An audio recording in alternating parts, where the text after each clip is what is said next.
The relation to the gods is also useful for understanding the Greeks' worldview in an age before science. Odysseus faces storms at sea and is shipwrecked. Today, we might explain this in terms of bad weather or special conditions on the sea, but to the Greek mind of this early period, the explanation had something to do with the gods. Specifically, the anger of Poseidon is conceived as the explanatory principle for the storms on the sea. Such natural events are not understood in terms of natural causes. Instead, the overriding principle in the universe is always the will of the gods. Thus, the reason why it sometimes thunders and rains is that Zeus is angry. The same thing holds true in both the Epic of Gilgamesh and the Old Testament, where in both cases a great flood occurred, not due to specific meteorological conditions, but rather due to the mood of the gods. Greek science only began many centuries later with the so-called pre-Socratic thinkers, who were the first to try to give explanations for natural events without the agency of the gods. The philosopher Anaximenes tried to explain rainstorms by different conditions of the air, thus denying that Zeus had anything to do with it. Likewise, the pre-Socratic philosopher Xenophanes regarded mythological stories of giants and centaurs as absurdities and criticizes Homer for ascribing to the gods such shameless anthropomorphic behavior. Along the same lines, Heraclitus said that Homer deserves to be flogged. With these thinkers, there's a new scientific spirit that begins in Greece around the 6th century BC. The question of technology is also broached here in the Odyssey.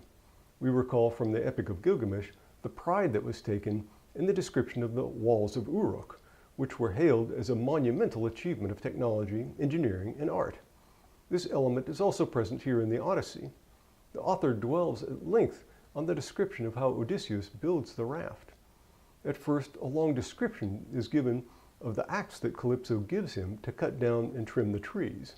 Then, the individual steps involved in constructing the raft are detailed with a number of technical terms from carpentry and shipmaking.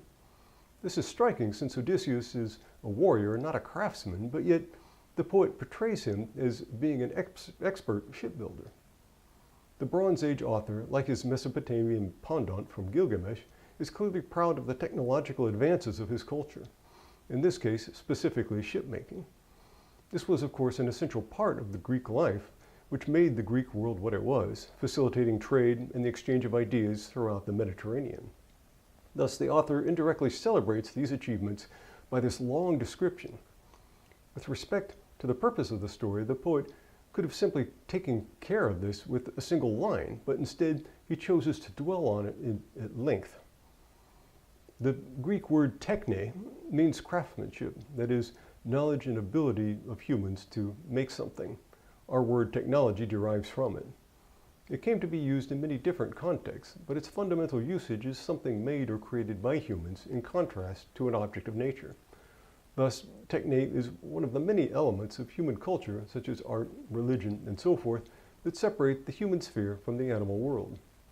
Again, science or technology are not conceived as something separate from the rest of human culture. It too is celebrated in an epic poem, just like the courage and fortitude of the Greek heroes.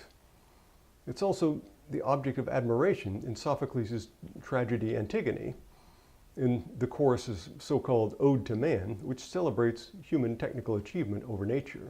Quote, "Clever beyond all dreams, the inventive craft that man has, which may drive one time or another to will or to ill."